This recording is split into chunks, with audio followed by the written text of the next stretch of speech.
Good evening, everyone. Welcome. This is Ryan Miller, the founder of Parent Dome, where I speak about awareness, oversight, and controls in keeping kids safe in a digitally immersed life.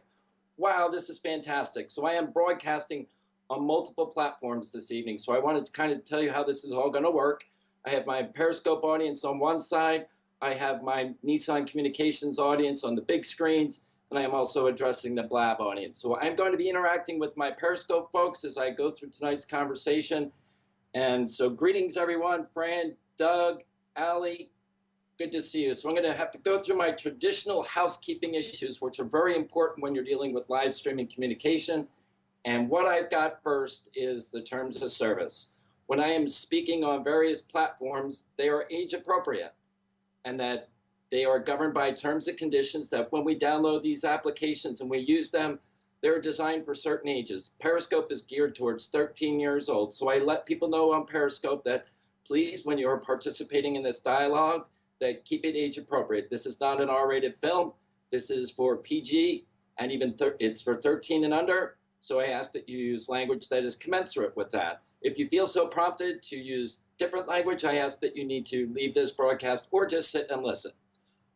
In my profile, if you were to click down on the little Perry-do below, it opens up my profile, these terms of service. It is a video that I've created so people could be aware of how we handle the terms of service and violations thereof. Also, because I am dealing with a very diverse audience, I do have children that are in pain. Behind my curtain is a representation of that, which I put that curtain so we don't talk about that. But those children that are pained, that have a challenge in not being able to reach out to their parents, or to reach out to a neighbor, or to reach out to a relative, or to reach out to a school teacher or principal or counselor.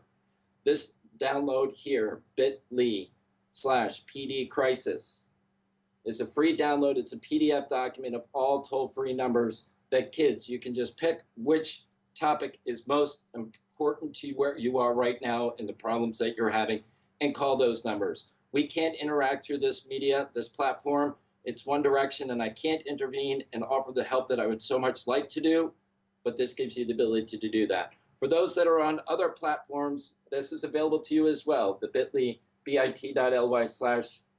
crisis. Please use this. If you have children in harm, get this in their hands. It is meant to be a big help. Now, this has been becoming very popular on the Periscope platform. This is a Twitter hashtag which I manage. It's called #NotAnon. This is for those who have a heart and a care and a concern and a heart for love to help these children that are making poor choices outside the visibility of their parents. They find broadcasts which are dangerous, where children are at risk, or they're at risk of making a decision that can permanently affect their future. People go into a broadcast and they share that broadcast and they forward it via Twitter to this hashtag. So if you were to go onto Twitter right now and search under that hashtag, you would see some pretty scary things that are happening with children and with adults. This has also been used to show the frequency in which people are using their smartphone technology to live stream and drive. I have a very dear friend in the UK. His name is Sergeant TCS. We call him Neil, that has a mission to draw awareness about the dangerous risks and threats about scoping and driving. He has his own hashtag and we share it back and forth.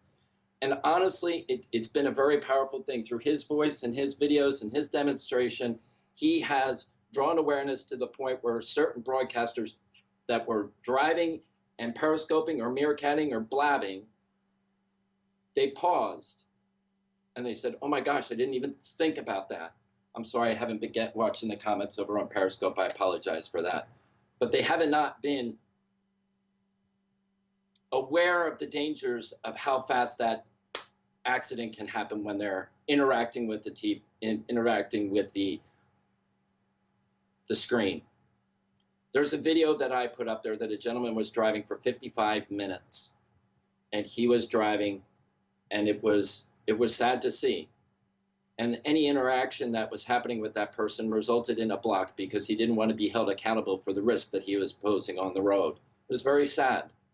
But there are other people that say, oh my gosh, and they do a broadcast. They come on Periscope and they admit, oh my gosh, I had no idea. Yes, I was distracted, I'm driving, and I'm not going to do it anymore. They deleted their videos.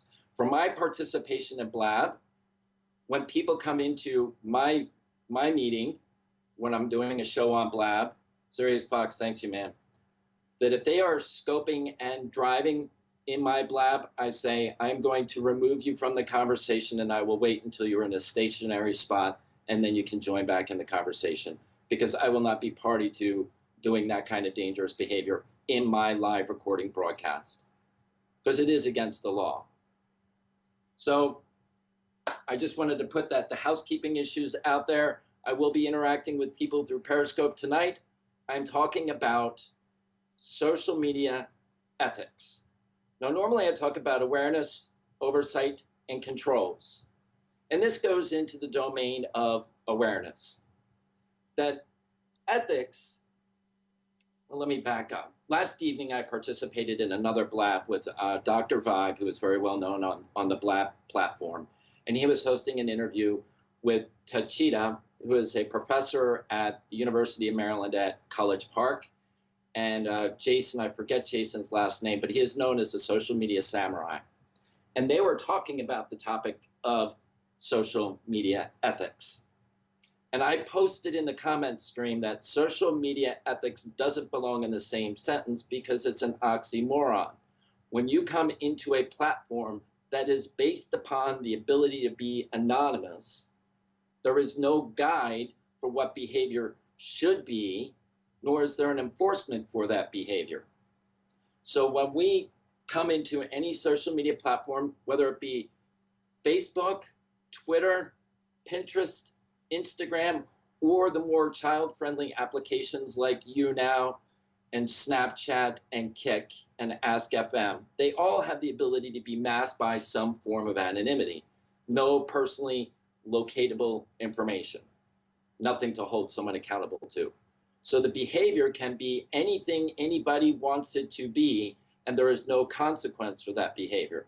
Now, when the behavior hits a certain crescendo point that it becomes a verifiable, actionable threat on someone's life, that's when it can get possibly reported to the software companies, and their ability to respond to them is based upon the veracity and the validity of that particular threat, whether they report it to the police or not. And then the police have their own guidelines to determine as to how they act on that threat based upon validity and verification of it, the actual capability of the threat being executed. So I say that the ethics that are abounding in the social media platform are unknown. There is no benchmark for what is right behavior and what is wrong behavior. It is just behavior. I also say that as adults, we can be in that communication as well. I've talked about before that if we were to hold a mirror up to ourselves and how we participate in various communications on the internet through Facebook, whether it be talking about politics or sports or religion, that we can behave in a way which can kind of fuzzy what we would want to claim are our ethics. The beginning of this week, I did a broadcast, which is it was a powerful broadcast. A lot of people tuned into that broadcast and a lot of people shared it. And it talked about, am I who I claim to be? What is the ethical and moral compass in which I adhere to? And I outlined 7 questions that I live by and submit myself to others into how I declare my morals and ethics. And I submit to the accountability of a group of men in accordance with that definition. So that mirror, I get rid of that mirror because I can be my own worst person that pat myself on the back, and I can also be my own worst critic.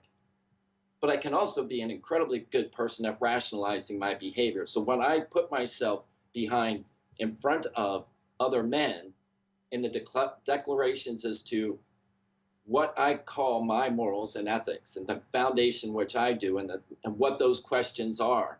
Have you had an inappropriate relationship with someone other than your spouse? That's a critical question. If I am in a covenantal marriage relationship with my wife, that is something that I want to maintain that relationship when we ask these questions. So these are very strong ethical, moral foundations that we stand on. We ask each other these questions. And as we go through them, the last question we ask is, have you just lied to any of the before mentioned questions? So for me as a man, I have this understanding of morals and ethics that I choose to live by. I also transgress in those if I get pulled into a conversation on social media, because there is no accountability on social media. And there is no risk to me for that behavior. The worst possible risk that I could have is my account being blocked. But it is very simple to set up another account very quickly.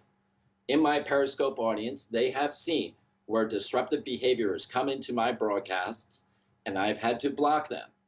And those people are terminated from my broadcast, but they go out into Twitter, they set up another account, and they come right back in.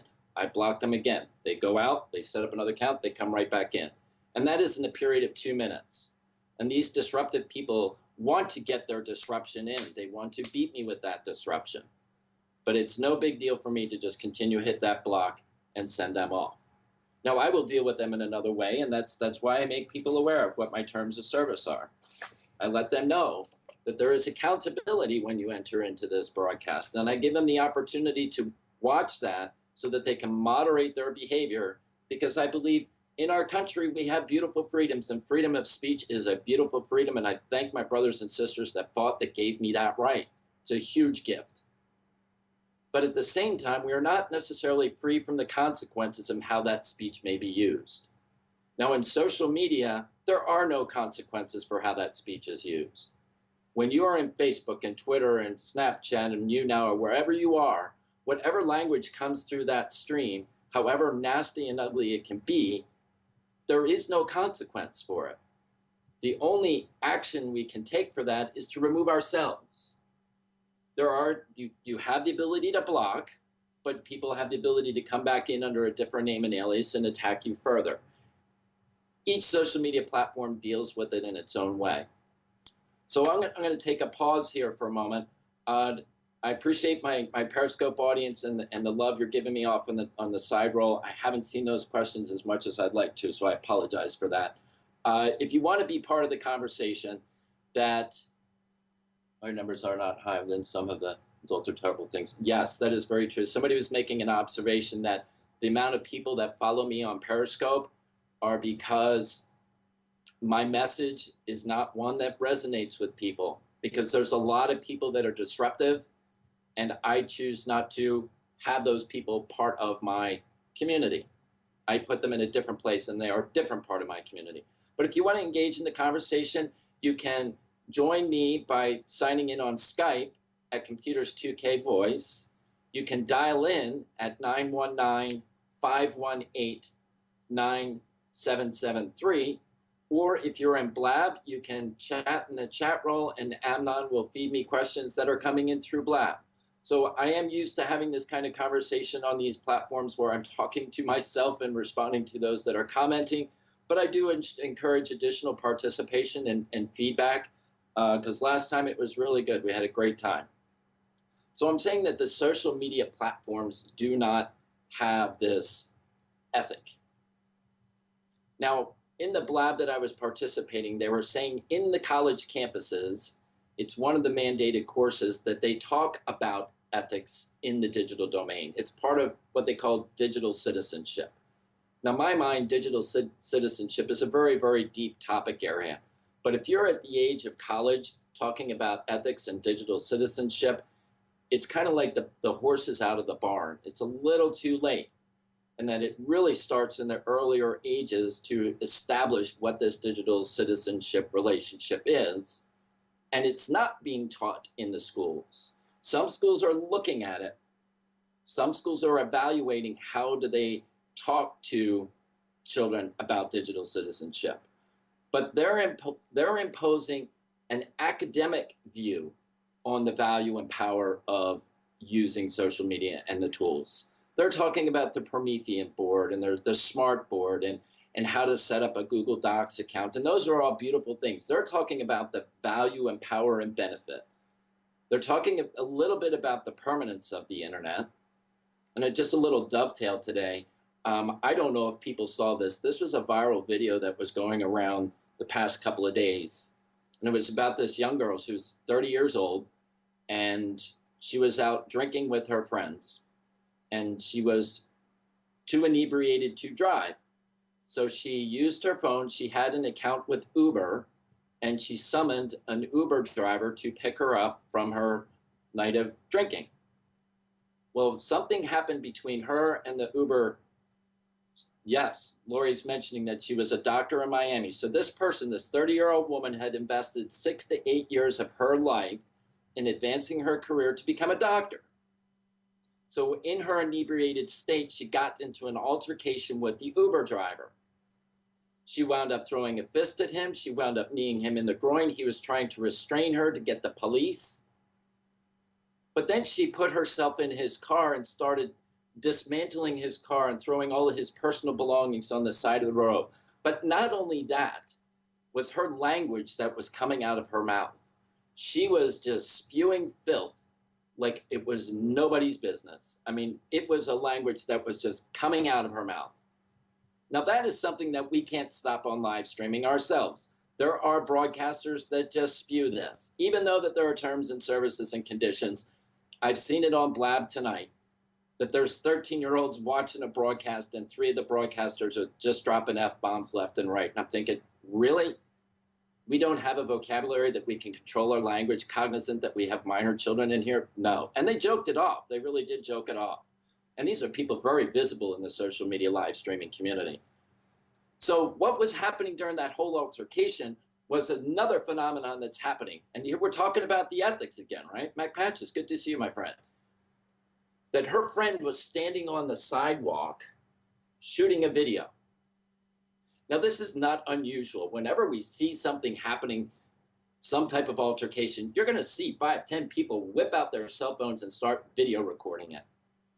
But her friend did not intervene to stop her from having this aggression towards the Uber driver. She threw her papers, threw the driver's papers, throwing possessions, threw the cell phone out the window and broke the iPhone. She was violent. Now, he was able to get her back out of the car, and she was back and forth yelling at him, and then she started to walk away. What was amazing is her friend filming this was trying to say, yo, stop this. You're being an idiot. You're drunk. This is not smart. Get out of there. I mean, he's interacting with her, but he's filming it the whole time. He's not taking his friend and saying, stop. This is a bad choice. I observe everything reported so much to Periscope and nothing is ever done. So somebody is just making a comment on the live streaming on Periscope that when they see broadcasts that are inappropriate and they report it to Periscope, there is no response. So, which is very true. So Ali commented, so she saw this video as well, and the guy kept filming. The Uber driver was able to escort the lady away, and she started walking away, but he was following her because he was waiting for the police. Now, this is on YouTube. Right now, that video is at 1.8 million views. It was at 1.6 when I broadcasted this morning. It's at 1.8 right now. She was a doctor, resident doctor at a hospital in Miami. The Miami hospital has said she has been removed from her position and it is pending an investigation. The Uber driver did not press charges on her. He had 3 or 4 charges which he could have pressed against her: assault, battery, damaged property, stealing his car because she was in his car. I mean, there was a list mounting. He chose not to press charges on her. But this was filmed by her friend, live streamed, put up onto YouTube, and it just went kaplooey, and it's all out there. So not only did this girl lose her job, she manifested her character, albeit in an inebriated state, but she demonstrated her character, or an element of her character, on a live video that was uploaded that has now got 1.8 million views. That is where I talk about the permanence of the internet, because that video, even though it was up on YouTube and they could take it down off of YouTube, that YouTube video has already been downloaded and shared, and it's out on Twitter, it's out on news magazines under their own private feed. That thing has been duplicated, I can't tell you how many times. And Ali said, so she is famous, and absolutely, she is now famous, not necessarily for the kind of doctor and credentials and patient relationships she has. She's got now a public, visible famousness tied to making poor choices, being inebriated, and being verbally aggressive to somebody that she summoned to take a ride. 15 seconds of lifetime shame. I talked previously about how that happened with the young boy in the Blab platform, that he made a poor choice. It went out on Twitter, and this young boy's life, based upon that one decision, has impacted his future. And that poor child, the parents are still not involved. I've been in relationship with the parents. The child still comes into my broadcasts and is complaining to me. And I'm like, you need to stop talking to me. I am not your parent. You've got a problem. You need to be talking to your parents. And the parents are disengaged. They have still given, yes, go ahead, I'm on. You can hear me? Yes. Okay. Somebody on Blab may want to jump in, so I just want to make sure that you didn't have it muted. But there is an echo, and I'm wondering where it's coming from. Check, maybe check. Maybe if I turn my volume down. All right, it's fine. Yeah. Can you hear me? I can hear you. Okay. Keep going. Okay. So the permanence happened with this young boy, happened with this young woman, and there's lag. That may be because I have multiple streams running right now. I apologize for the lag, but that might be a restart issue for Periscope. So that permanence issue is often ignored, that is the gamble that many people take with their children connected to the internet, that they think that these decisions are temporary and it won't have an impact on their future. The children certainly don't have that visibility. They don't have a future look into where they're going to be tomorrow, let alone next year, until they're more in their junior, senior years of high school, that they're preparing to go to college. Sweet. So I have one of my Periscope people on Roku, which is very, very nice. And that's a great way to watch it because you can see it in the big screen. So I talk about this awareness and the oversight and the controls, and that the ethic does not exist inside the domain of the social media. So we may have our own ethic, like I explained that I have with my men's accountability group, as to the kind of person that I am. I have no external filter on the internet that's holding me accountable, and I can go astray. But the other dangerous piece is that people can pull us down this path. Now, this is the area that gets a little dangerous, and I don't want to present this as fear, because this is a non-judgment room. My presentations are completely judgment-free. And I know that we can't possibly know what we don't know. And I'm trying to reach my hand across to parents and say, I'm willing to help you with this additional information and resources to help you navigate this digitally immersed life. An hour ago, there was a conversation with Alex Kahn, Brian Fanzo, Ryan Bell, who are three of the big pioneers of live streaming. Ryan? Very, very well known in the live streaming community. Ryan. And they were saying, what is the future of live streaming? Will it be a bust or will it be a boom? And Ryan. I said in the chat roll, Ryan? yes, sir. Oh, okay. Doug is waiting. Oh, Doug's in the room? Talk to him. Hey, Doug. I'm just intrigued with the experiment. You carry on, and when you're ready, you give me a shout out. You carry on with what you were saying, because that was interesting. Okay, very good. So Ryan Bell, Alex Kahn, Brian Fanzo, we're talking, will social media be a boom or will it be a bust? And I said, I don't believe it's going to be a bust, but our society is going to suffer the ill consequences when we have anonymity and no enforcement. When there is no governance for how people's behavior is conducted through an enforcement, it's just going to go bad. It's going to be like Rome, what happened to Rome. But if we have the ability to take away anonymity and put it to accountability, we will see an incredibly gifted flourishing of a social media experience. Because the stuff that is disruptive and vulgar will be put into an entirely different domain. And all of those things that are positive and encouraging and uplifting is going to be in a different domain. Because those that want to cause harm don't want to be identified. Or if they do want to be identified, they only want it to the certain degree that it doesn't affect their future. So as a crazy example, I say people have this gift of freedom of speech, which I so much enjoy, but the freedom from the consequences of that choice.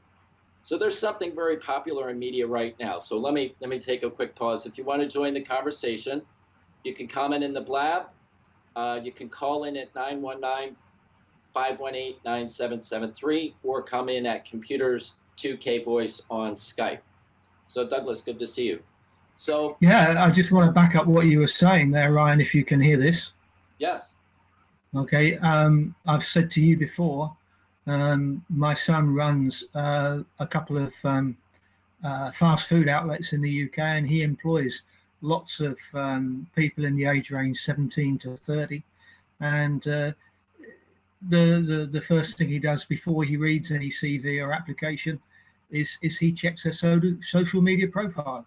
And if it's not acceptable, he doesn't even read the application form. And so, you know, I can tell you that is already, the social media behavior is already impacting lives at the start of their work, young people at the start of their working lives. And the second thing is, you know, tying into your issue of particularly keeping kids safe. One of the things that people are not really aware of, and you do this and I'm learning, is just how easy it is to track people and find people. And you know, from just a very small amount of information that you can get on maybe a Periscope, you can very quickly expand that out, as we did recently, and within 30 to 60 minutes, not only had we found out a very good approximation of where the 12-year-old girl lived, but we knew her school, we knew what time she started, we knew she walked to and from the school or caught a bus, so we would know to go and wait by the bus stops.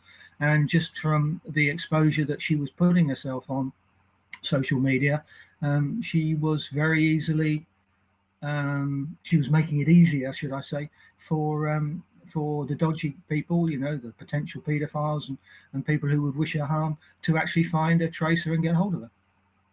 So you bring up a good point for me, Doug, and I appreciate that. That the people that follow me on Periscope know it's behind the curtain. We know what that is, and I'm not pulling back the curtain.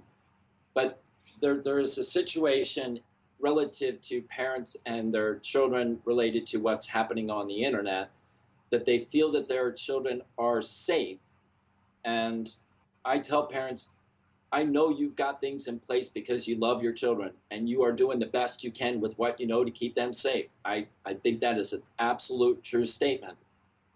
There are other things that I suggest you may not know are happening, and that I'm not here to judge any of that, not one iota, judgment-free zone. But there's things I here try to speak into awareness, and I've often said what's behind my board are not orphans. These are children that their parents are within the same room or sitting in the room next to them, but they're behaving in a certain way. But the evidence is mounting about how dangerous this is, because we feel that if parents don't have a resource to know what's happening, let's give them a resource to know. Now, unfortunately, this comes at a consequence, because now this is going all over the place. This hashtag, when people share it, it's locked within the hashtag, but if people see that, it's going out further. That's not to say what's happened hasn't already gotten out, but this is a teaching tool to show, here are kids that are in danger. Now, I do this for a reason, because if the parents don't know this is happening, there's a team of people that are in relationship with Parent Dome that are intervening with these children. They're saying things like, please turn off your location settings.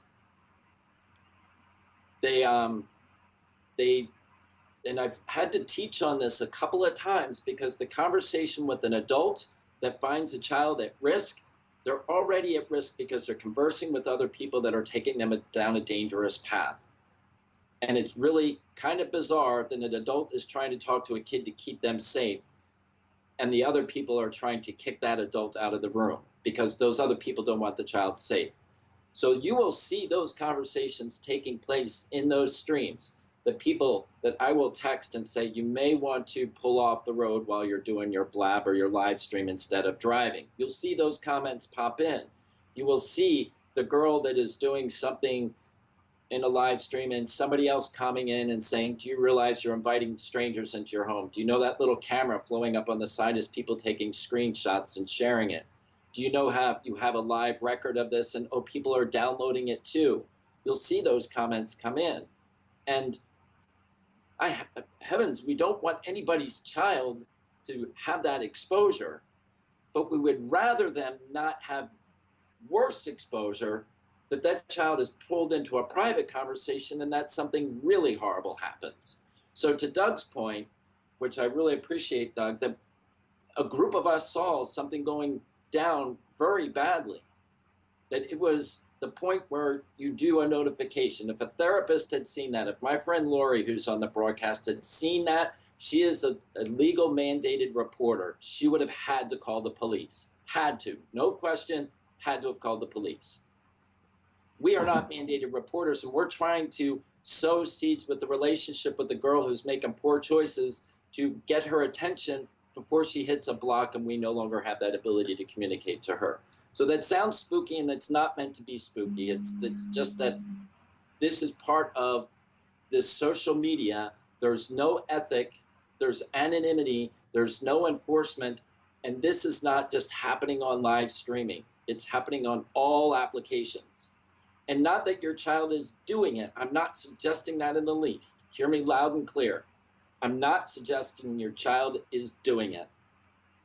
I'm suggesting it is possible that your child may be seeing it. I couldn't comment as to whether they're participating in the conversation or not. I couldn't. But I do know, as a male broadcaster on a live stream platform, wanting to speak out about keeping kids safe, the people in my Periscope audience know that I am I'm a beacon. I'm a beacon on top of a hill in a harbor, shining the light around. And the depraved moths are coming to that light because they don't want me to shine the light to keep the harbor safe for those children to get home safely. They don't want that. And there's a whole bunch of children that don't want that out there either. So that ethic, if we don't have it at home, expect the school to teach it. Some young girls rather hear you're pretty as an affirmation as to turn off your location. And Ali made a very, very good point. Part of the etiquette in communicating in certain platforms, if it froze, I'm going to restart. Sorry, guys. Part of the ethic of communicating on, etiquette, is addressing the people that you're talking to in a broadcast. So for people that are using it as a platform to communicate with people, like I'm communicating here, is to acknowledge your audience. And I'm going to say, I'm sorry for a second. I'm going to do a commercial break and do that. If you would like to participate in this conversation, you can do that on Blab. Yeah, your Blab's okay. What's that, Doug? Yep, your Blab's okay. Okay. I'm trying to reset my Periscope because it just crashed on me, which that happens. And you can also come in through Nissan Computers 2K Voice on Skype, or you can dial in at 919-518-9773. And I would just have to type in my title here. Sorry about that.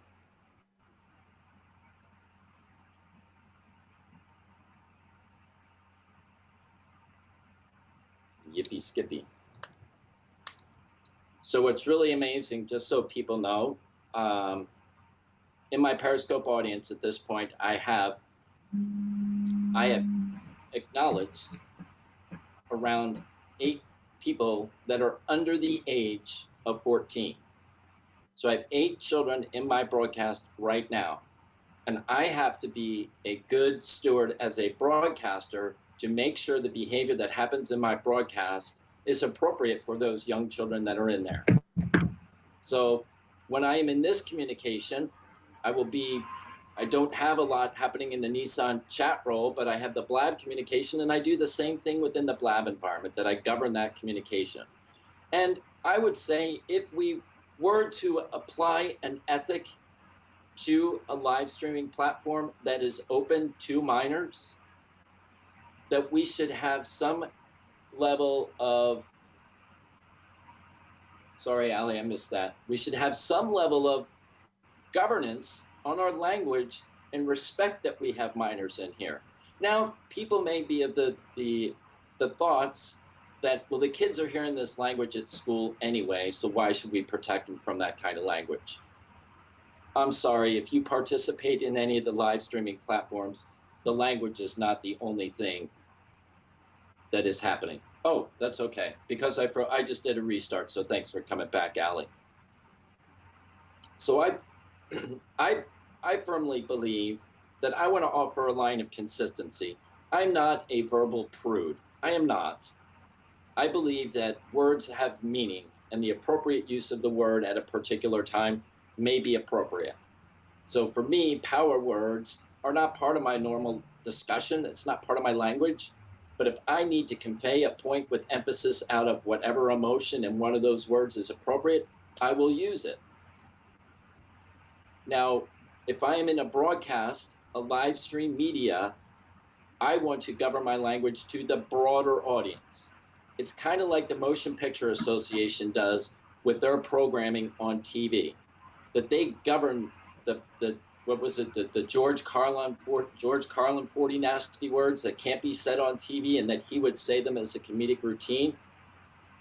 We don't have that same obligation inside this social media platform. If you're on Facebook, you will see the most horrible words. Live streaming, you will hear them. You will hear questioning back and forth that's inappropriate. That is not, there is no way to declare that being right or wrong, because there is no standard to determine what is right or wrong. In my broadcast, because of my personal view of accountability, I apply my standard, and it is going to be a more stringent standard than a community policed relationship. However, I am 1%. When people come into my broadcast on Periscope, they know what they're going to get because I control that room. I control the language. I don't go all wonky when somebody says something inappropriate, but I let them know I've got minors in here, and that's not the best use of your word. I am probably the sole person that has any terms of service set up for my broadcast. I have yet to find any broadcaster that has terms of service. And maybe Ryan, what we should do is we should petition all these guys to have a voluntary system of I can't remember what yours is. Over here we have the PEGI ratings, for age ranges for games and things like that, so that when you put a blab on there, you put a rating with it. So if you can expect bad language in it, it has that rating on there, so you know not to sign into it. They're in the Blab forum. They have had conversations with people that there's one particular broadcaster, Elise, that did something which Blab thought was inappropriate, but there's no governance. So they said that you need to do an alert to let people know what they're coming into experience. So somebody made a comment, Larry made a comment on my Periscope right now, and he said, it appears that somebody on Periscope is dropping the ball. And Larry, that would be a logical assumption. But I gotta say, this doesn't have anything to do with Verizon, AT&T, any Samsung, Apple. Has nothing to do with the device, has nothing to do with the application, has everything to do with the legal agreements in which parents have signed. And this is where the ethic is supposed to be self-policing. But when there is a violation that is a flagrant violation of a law regarding ethics, right and wrong, so society may determine that pornography is an okay type of behavior, but they're going to restrict who has the visibility to see pornography. But in live streaming, there is no filter for pornography. Have you some of the content? I missed that, Mac Patches. There was a comment I just missed. Sorry about that. So because pornography does exist on live streaming and we do allow minors in it, it's not the application's responsibility to govern where the child goes. It's not, because the terms of service from which everybody has clicked on and agreed to is that indemnification that is a parental responsibility. The software companies, the cell phone providers, and the broadband connection, the AT&T, Verizons, and the Virgins of the world that provide that broadband path. If you have a cable connection at your home or a fiber optic connection at your home, you've signed a contract so you can watch all those channels, that your adult male or female signatures on that contract. Same thing with the cell phone. Those are the terms and services which you've agreed to that device and how that device will be used, and that data pipe. Now, the fact that you have put that device in a minor child's hands and they have terms of service that say 13 years or older, but that application, you didn't read those terms of service either, because that particular application is deferring it back to the parent's responsibility. They own this. So the ethic is based upon what the parent chooses to establish and how they govern how those applications are used. So expecting the social media platform to determine what your familial ethic is, some of the user pictures on Periscopes, yes, I have seen it, but can Periscope cancel accounts if rules are broken? So, and Larry just came back in and asked another question. Like, if you do report something that is inappropriate to Periscope, yes, they will do certain things.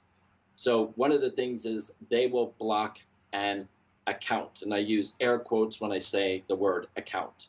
That is basically a Twitter profile. But the only thing that has to change to get that Periscope account back, yes, you've lost your followers. So if you have 2 followers or 50 followers or 500 followers, that account will be shut down and you will lose those followers. But you can, within 3 keystrokes, change your profile and set up another Periscope account and come back in. Demonstrated live in my Periscope several times that one person is blocked, he goes out, sets another account, comes back in, blocked, sets another account, comes back in. So there is something that Periscope can do. They can do what I do. I can block the account, Periscope can block the account as well when it's reported, and they can terminate that relationship with that Twitter account. But that just comes right, they just put another number after their account Twitter handle and they come right back in. So there is no way to stop this Now, there are laws in place when the crime is in direct, verifiable violation of their terms of service. But there is an evidence protocol that they require, and this is Facebook, it's Twitter, all of them have a profile and verification and audit process that you need to send to them with historical data and evidence before they can receive it and then thus act on it. And acting on that may result in a blocked account, but anything beyond a blocked account, you need a lot more evidence in order to propel the social media companies to do after that. Social media properties have no care or concern about the epidemic of cyberbullying. Anything that they comment on that topic is anecdotal. It is public relations spin because they have no process to deal with cyberbullying. And that is one of the massive things that is happening in our site. Did I hear you coming in, Amnon? No. Oh, that was Doug, I think. No, that wasn't me. Yeah, I was just going to say my data plan is creaking at the seams, so I'm going to have to disappear off. Very good. Thanks for coming in, Doug. Yeah, it's good to see the experiment work. You know, keep up trying new things. Nice to see you. Talk to you soon. All right, take care. Thanks, Amnon, for your help tonight. Sure. So expecting the social media properties and applications to be the punisher or enforcer for when a child makes a mistake or is experiencing pain, that's putting the responsibility in where a responsibility doesn't lie. Because as we are the contract holders of that digital pathway, of those digital devices, giving our children access to whatever we give them access to, the buck stops at the parent.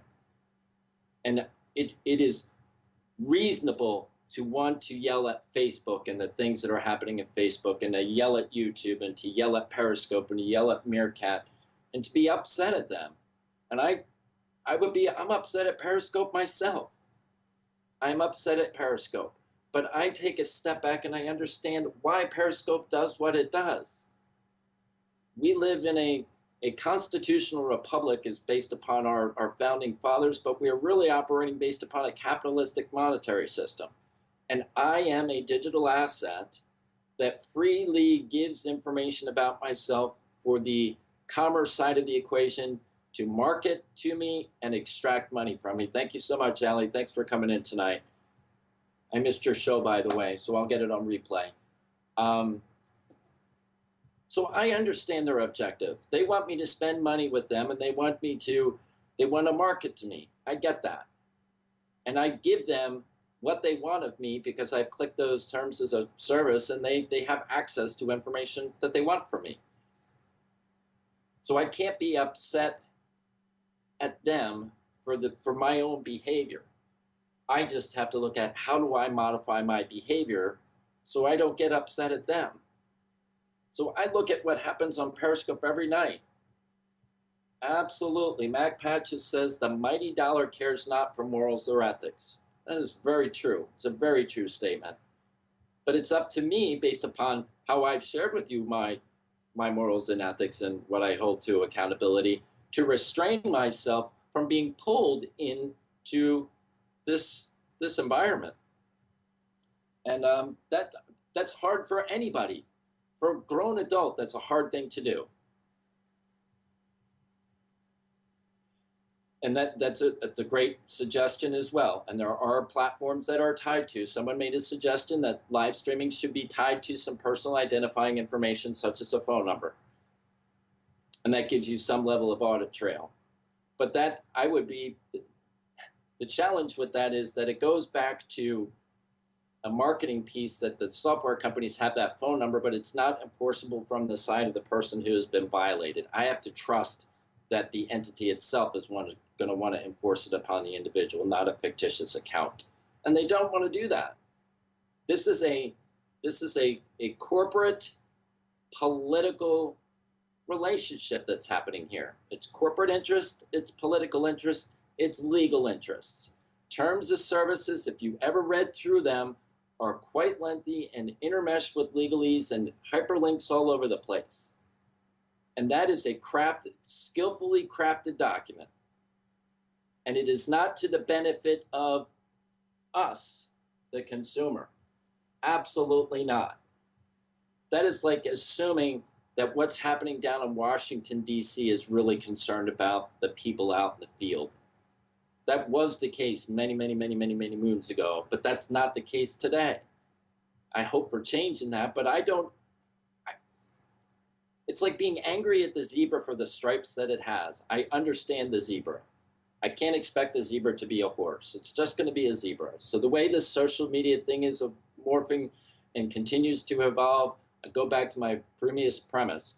If you tie it to accountability, you have the ability for a beautiful, positive, nurturing, flourishing relationship in the social media platform. But if you keep it masked in anonymity, it's going to go the way of Rome. I'm not saying the social media tools themselves. I'm going to say the society, the moral fiber, the ethic of the society is going to go down that path as well. So this was an interactive discussion, so I appreciated those people on my Periscope audience. Appreciate Doug coming in and joining me from the UK because, my gosh, it's like 1 o'clock, 2 o'clock in the morning for them. So I appreciate Doug doing that. And just so people know, this is not a United States issue. This is a global issue. I have a global audience. This is amazing that my broadcasts from Periscope are being uploaded to YouTube, and I have several people in Saudi Arabia that are wanting to translate my videos into their language to share it with their community. I saw something, somebody just was sharing that they're a grandmother and something scares them. I imagine that's their grandchildren in their connection to what's happening on the internet. So Amnon, I think that was a good show for tonight. Going over the ethic. I have additional resources if people are interested in that. Oh, I did want to mention this, that for my Periscope audience, I said that if they were to connect with me, that I'm scheduling an email to go out to people to participate in a free webinar, that I'm going to do some additional teaching, and I'm going to share with them what the University of Parent Dome looks like, the different modules, and how to keep kids safe on the multiple areas, and show you what I kind of refer to it. It's like the encyclopedia we had when I was a kid. And whenever I needed something, I would pull out the encyclopedia and do the research on it. So if there's interest, I'm going to put this up here. I don't know if there's anybody that has the ability to see this. I'm going to do it over here first. Oops, I got to do it this way. My email is techno, T-E-C-H-N-O, like technology, Evan, like evangelist, E-V-A-N, guy, like I'm a man, at gmail.com. If you're interested in receiving an email to invite and participate in the webinar, that will be free. It'll be about 55 to 55 minutes. It will be monitored, will be live. And those people that didn't see it over here on the Periscope world, you can screenshot that if you'd like. That's my email. If you want to participate in that free webinar, we'll be giving away some free giveaways during that as well. So for those people that are living in the mid-Atlantic right now tonight, please be safe because I'm in blizzard territory.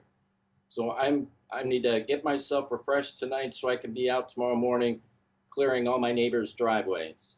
I got 3 neighbors I need to clear, so I need to get plenty of rest so I can be prepared to clear, which they're predicting for 30 to 34 inches of snow. It's nuts. So everybody have a great night, and thank you for joining me on Blab, at Nissan Communications, and on Periscope. Thanks.